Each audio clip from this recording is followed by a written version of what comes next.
একটু শুরু থেকে চেষ্টা করি, যেনাদের আপনার এখনো রাবার ড্যাম কেনা হয়নি, একটা চায়না কিনে ফেলেন 2500-3000 টাকা দিয়ে, ওটা দিয়েও চলবে। শুধু কিছু আমার কাছে মনে হয় না যে আপনার হচ্ছে ফরসেপ বলেন, আপনার হচ্ছে পাঞ্চ মেশিন বলেন, আমার কাছে এইগুলো না। আমি প্রথম যে মডিউলটার কথা বলছিলাম, একদম পুরা লো কস্টে কিভাবে একটা আউটপুট ভালো আনা যায়, এখানেও আমরা এই ব্যবস্থা করব।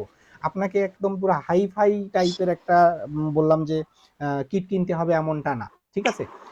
আমরা কিছু ক্ল্যাম্পের নাম বলবো, এই ক্ল্যাম্পগুলো জাস্ট আপনার যদি চেম্বারে থাকে, আপনি এমন কোনো আইসোলেশন নাই যে করতে পারবেন না, শুধুমাত্র কিছু কিছুগুলোতে আটকায় যেতে পারে, যেটা হচ্ছে সিভিয়ার অ্যাট্রিশন কেসে আপনার হচ্ছে দাঁতগুলো খুব বেশি আপনার হচ্ছে দেখবেন যে কন্টাক্ট পয়েন্টটা মানে কন্টাক্ট এরিয়াটা খুব বেশি আপনার হচ্ছে মানে অ্যাডজেসেন্ট, এই ক্ষেত্র ছাড়া আপনার হচ্ছে তেমন কোনো বেগ পেতে হয় না, সবগুলোতে ইজিলি হবে। হ্যাঁ, এখন আমরা সাধারণত যে যেটাকে রাবার ড্যাম শীট বলি, এই রাবার ড্যাম শীটটা আপনার হচ্ছে সাধারণত দুই প্রকারের হয়।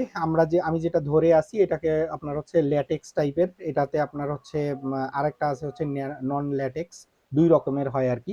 এটা সাধারণত আপনার হচ্ছে দুইটা সাইজে হয়, যে সাইজটা বলতেছেন চারকোনা টাইপের, এটা হচ্ছে 12.5 আর 15 সেন্টিমিটার, মানে 12.5 বাই 12 অথবা 15 বাই 15 সেন্টিমিটারের হয়। হ্যাঁ, আর এইগুলো আপনার হচ্ছে থিকনেসের উপর নির্ভর করে, মোটামুটি 4 প্রকারের হয় আর কি। একটা থিন হয়, মিডিয়াম হয়, হেভি হয়, আবার একটা এক্সট্রা হেভি হয়। এক্সট্রা হেভি গুলো আমাদের জন্য না, সাধারণত এক্সট্রা হেভি গুলো আপনার হচ্ছে সাধারণত আফ্রিকান কান্ট্রি গুলোতে বেশি ইউজ করা হয়। এনাদের আপনার হয়তো বা হাইট, তারপরে আপনার কিছু কিছু একটার জন্য আপনার এক্সট্রা হেভিটা ইউজ করা হয়। এক্সট্রা হেভিটা আমি কখনো ইউজ করি নাই, আমি হেভি পর্যন্ত ইউজ করছি। তো থিনের ক্ষেত্রে আপনার হচ্ছে 0.5 মিলিমিটার, যেমন আমার হাতে একটা আছে, এটা আপনাকে থিন বলা যায়, এটা হচ্ছে 0.5 মিলিমিটার। এর পরবর্তীগুলো মিডিয়াম বলেন, হেভি বলেন, এগুলো 0.05 করে বাড়তে থাকতেছে, 0.5 করে।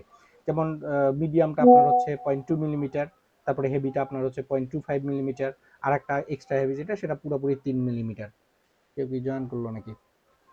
এই হচ্ছে মোটামুটি আপনার হচ্ছে, না 29 জন হয়েছে, গুড।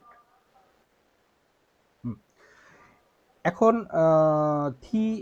যদি আমরা ইসের ক্ষেত্রে ইউজ করি, যে আপনার হচ্ছে থিকটা কখন ইউজ করব, দেখেন যখন আপনার হচ্ছে টিস্যু আপনি বেশি পরিমাণে রিট্রাক্ট করতে চাবেন, বেশি পরিমাণে রিট্রাক্ট করতে গেলে যে জায়গাগুলোয় আপনার হচ্ছে টিস্যুটাকে রিট্রাক্ট করার প্রয়োজন পড়তেছে, এবং যেটাকে আপনার হচ্ছে আপনি যেটা ওই যে আমরা সাধারণত যেটা বলি যে ক্লাস 5 ক্যাভিটির ক্ষেত্রে, ক্লাস 5 ক্যাভিটি, যেটা ক্লাস 5 ক্যাভিটি আমাদের মনে আছে,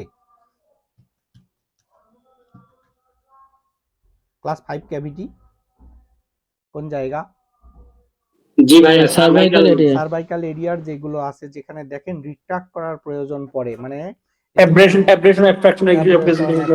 যেগুলোকে আপনার হচ্ছে পুরা দেখা যায় যে সিমেন্টামের কাছাকাছি পর্যন্ত টেনে নিয়ে গিয়ে ফিলিংটা করতে হয়, রেস্টোরেশনটা করতে হয়, সেই জায়গাগুলোর ক্ষেত্রে আমরা সাধারণত থিক ইউজ করব। আপনি যদি থিন ওইখানে বা মিডিয়াম ইউজ করার চেষ্টা করেন, ওইটা হচ্ছে আপনার কি বলবো, আমি বলি হচ্ছে ওটাকে পিপিং টম, মানে দরজার এক সাইড দিয়ে টম মাথা বের করে দিচ্ছে, টম এন্ড জেরির টম মাথা বের করে দিচ্ছে, মানে একটা সব টিস্যু পুরা একদম পুরো একটা গোল হয়ে বের হয়ে আসতেছে, কারণ সে আপনার হচ্ছে রিট্রাক্ট করতে পারতেছে না, ওভারঅল রিট্রাক্ট করতে পারতেছে না। এটার জন্য যদি সার্ভাইকাল এরিয়া হয়, চোখ বন্ধ করে আপনাকে থিক ইউজ করতে হবে। এখানে যদি থিন ইউজ করতে চান, তাহলে ওই যে আপনার ওই ধরে টানাটানি করতে হবে, যে আপনার হচ্ছে কোনটা মানে আপনার হচ্ছে এইটা প্রবলেম হচ্ছে, মানে পাজেল হওয়া যেটা, সেটা হচ্ছে অনেকাংশে আপনার হচ্ছে এই শীটের ক্ষেত্রে দায়ী, আপনার হচ্ছে শীট সিলেকশনের ক্ষেত্রে।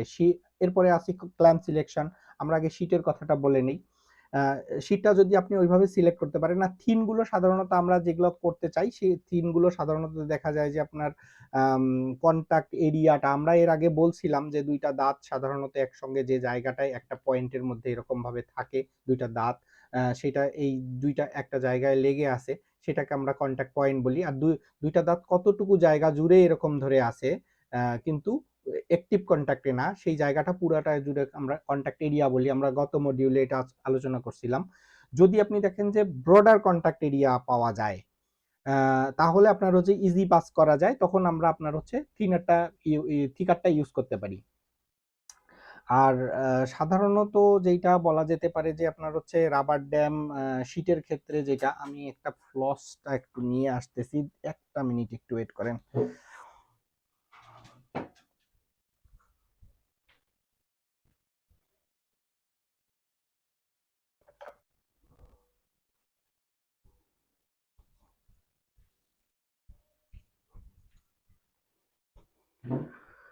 ওকে, এখান থেকে কি ইউনিভার্সাল কোনো শীট আছে? কোনটা? Rubber rubber dam sheet universal? না না, এইটা হচ্ছে দাঁতের কন্টাক্ট পয়েন্ট, তারপর হচ্ছে পেশেন্টের আপনার হচ্ছে দাঁতের সাইজ, শেপ, তারপর কন্টাক্ট এরিয়া, কন্টাক্ট পয়েন্ট, তারপরে দাঁতটা আপনার হচ্ছে ফুল অ্যানাটমি অবস্থায় আছে কিনা, আপনার হচ্ছে কোনো ডিস্ট্রাকশন আছে কিনা দাঁতে, সেগুলোর উপর নির্ভর করে মেইনলি আপনার হচ্ছে শীট সিলেকশন করবেন। একটা কিনে চেম্বারে রাখবেন, এটা হবে না। একটা কিনলে একটাতেই হবে, কিন্তু আর একটাতে গিয়ে দেখবেন যে পাজল হয়ে গেছে। এটা আপনাকে মানে এটা কাজ করতে করতে এক রকমের আপনার একটা আইডিয়া চলে আসে যে আমি কোন শীটটা নেব। এটা কিন্তু দাঁত দেখলেই মোটামুটি একটা আইডিয়া আসে। এটা কতটায় আসতে পারে, ধরেন আপনি 10 থেকে 12টায় এক নাগাড়ে যদি আপনি আইসোলেশন করেন, দেখবেন যে আপনি অনেকটা ধরে ফেলছেন যে আমি কোন ক্লামটা ইউজ করব এবং কোন শীটটা ইউজ করতে হবে। হ্যাঁ, এখন শীটের ক্ষেত্রে ভাই আপনার হাতেরটা কি থিন 0.5 মিলিমিটার? কোনটা? আমরা আপনার তো হাতে মোটামুটি যেটা ভাইয়া সবগুলোতে মিডিয়ামটা ইউজ করার চেষ্টা করি।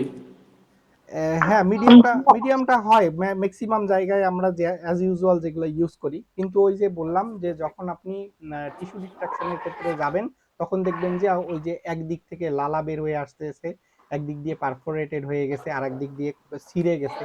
হ্যাঁ, হ্যাঁ হ্যাঁ, এরকম হয়, মাঝে মধ্যে হয়, হ্যাঁ, তখন ওইটা তো হচ্ছে আমরা শীটটা লিকুইড যদি ইউজ করি। সিলেক্ট করেন তাহলে ও রেজিস্ট্যান্ট, ও টানলে ছিঁড়বে না। মানে আবার ছিঁড়বে মেলা কারণে, আপনার পাঞ্চের কারণে হবে। আমরা ধীরে ধীরে যাচ্ছি ওইদিকে। এখন ব্যাপারটা হচ্ছে যে টোটালি আমি এই কথাগুলো বলার সময় জাস্ট আপনার প্রশ্ন থাকলে একটু কোথাও নোট আউট করেন, অথবা ওই মেসেজ বক্সে লিখেন, না হলে কিন্তু আমি কিন্তু ডিস্ট্রাকশন হয়ে আরেক দিকে চলে যাব। ওকে, দ্যাটস ফাইন। আমি আমি আমারগুলো আগে শেষ করে ফেলি, তারপরে সবার প্রশ্ন নিয়ে দরকার হলে আলোচনা করব। না হলে এইটা আজকে 1 ঘন্টা করে, কালকে আবার 1 ঘন্টা করব, সমস্যা নেই আমার।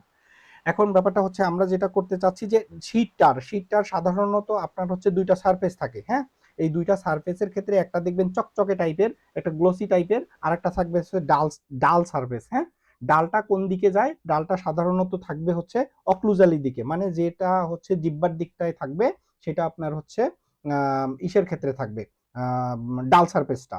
আর এর উপরে যে চকচকে, যেটা রাইট রিফ্লেক্ট করতেছে, আমি যদি একটু দেখার চেষ্টা করি, এইটা একটা আর এইটা একটা, দুইটা কি একই রকম মনে হচ্ছে নাকি?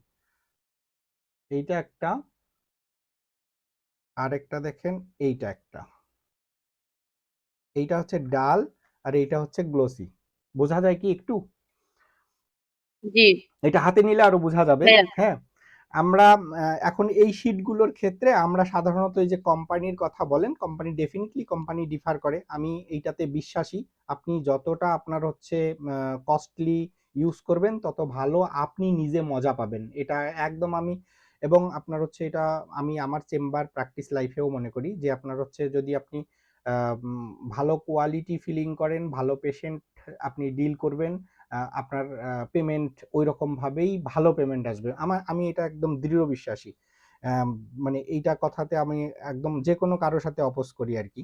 আহ, যদি আপনি শীটটা একটু ভালো দামের নেন, তাহলে আপনাকে অনেক ভালো একটা সার্ভিস দিবে, এবং আপনি দেখবেন যে মজা পাচ্ছেন। হুম। আর সাধারণত আপনার আমি দুই একটা কেসে আপনি এক্সপেরিমেন্টের জন্য ইউজ করছিলাম, যে আপনি শীটগুলো আপনার হচ্ছে করতে পারেন। আহ, ওই যে আপনার হচ্ছে যেগুলো আপনার জন্মদিনের ক্ষেত্রে যে বেলুনগুলো আপনার ইউজ করা হয়, রঙিন বেলুনগুলো, এইগুলোর একটা ভালো কোয়ালিটি আছে, এই কোয়ালিটিটাও আপনার হচ্ছে এই ড্যাম শিট হিসাবে ইউজ করা যায়। এটাতে আপনার হচ্ছে বাচ্চাদের ক্ষেত্রে, আপনার হচ্ছে দাঁতের ক্ষেত্রে যদি ফটোগ্রাফি করেন, বাচ্চাদের কিছু সাইট আছে যেগুলোতে আপনার বাচ্চাদের ছবি পোস্ট করা হয়, আম, দেশের বাইরের যে আপনার হচ্ছে পেজগুলো, ওইগুলোতে সাধারণত খুব বেশি বাচ্চাদের ক্ষেত্রে আমি ইউজ করতে দেখছি কালারফুল, এবং ফটোগ্রাফির জন্য ওই কালারফুল বেলুনগুলো ইউজ করেও আপনি ওই বেলুনটাকে রাবার ড্যামের শিট হিসাবে ইউজ করতে পারেন। হ্যাঁ, এটা আমরা তাহলে মোটামুটি এইটুকের মধ্যে আপনার হচ্ছে এটা স্টপ দিলাম।